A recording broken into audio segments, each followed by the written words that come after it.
Dear colleagues, I'd like to present to you the report on the topic differentiation as a tool for teaching speech skills to young learners. I'd like to start with what differentiation is.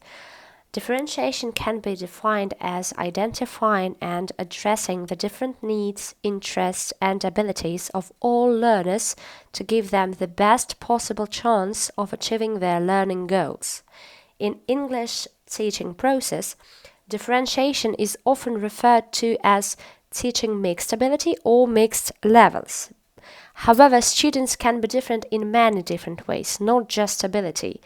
And even more importantly, we as teachers need to consider what we mean by ability, as all students have different strengths and weaknesses within their language ability.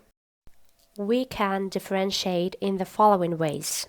Differentiation by outcome. It means that by the end of the lesson, students of different abilities will have reached different outcomes.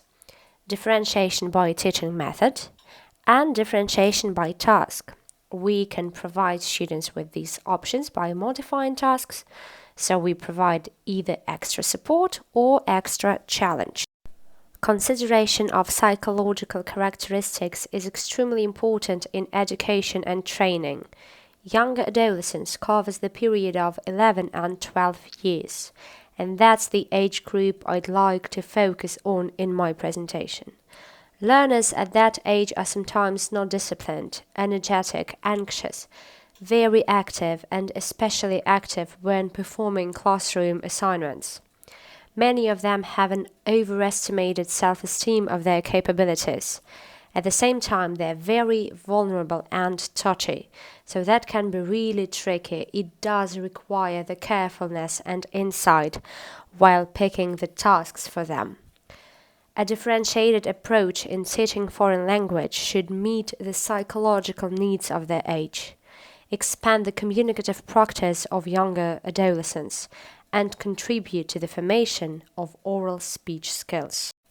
Speaking is a productive type of speech activity through which oral verbal communication is carried out. Teaching speaking as a productive process requires the teacher to construct a situation that would have stimulated the learner's urge to speak. The modern science identifies many options for differentiation by gender, by the level of language acquisition, by the type of thinking, by the type of character, and etc. Since I focus on the development of speech skills, I suggest dividing children into groups according to the level of their formation of speaking skills. Students of the same class for the same task on speaking can spend from 5 to 30 minutes. Especially this problem is relevant when some of the students do not have flexibility of thinking, the ability to generalize, to creatively approach the solution. Such students lose interest in knowledge, and they might even grow a negative attitude to the subject. The situation with strong students is no better because they are forced to work not to the full extent of their capabilities, because teacher, while teaching, focuses on the average student, and able student gradually get used to the ease of completing educational tasks.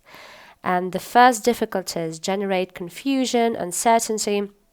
This leads to a drop in their performance. So the task of achieving the highest possible performance by each student can be solved only on the basis of studying the individual characteristics of students with a differentiated approach. Among the positive results of level differentiation, the following should be mentioned. Reducing the pressure on children who sometimes, for a number of reasons, can't master a high level of educational achievements. Getting students the content of teaching English that they need. The disappearance of the students' fear of evaluation. The desire of strong students to advance faster and deeper in education is realized.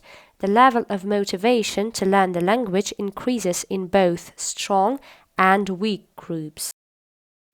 During a series of consecutive lessons of lesson study, I identified 2 ways of dividing students by the level of language acquisition: strong plus strong, weak plus weak, and strong plus weak, weak plus strong.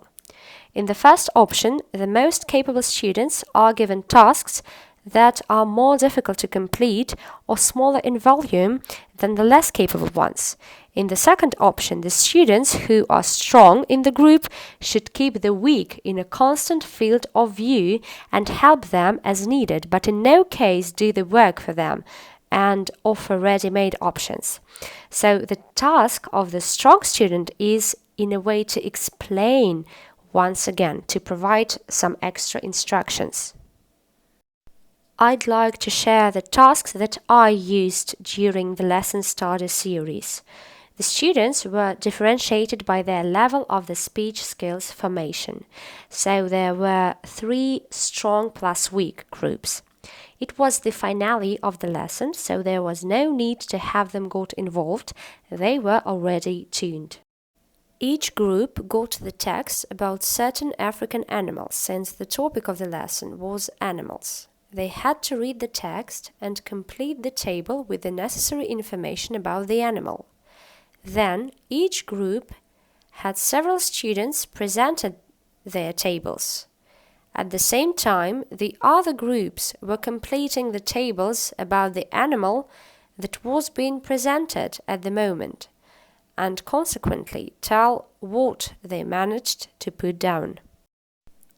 So the group A had to tell the class about giraffe. While presenter from group A was telling the class about the giraffe, group B was completing the table about giraffe. Group B initially presented the table about frog. Group C had to complete the table about group B animal.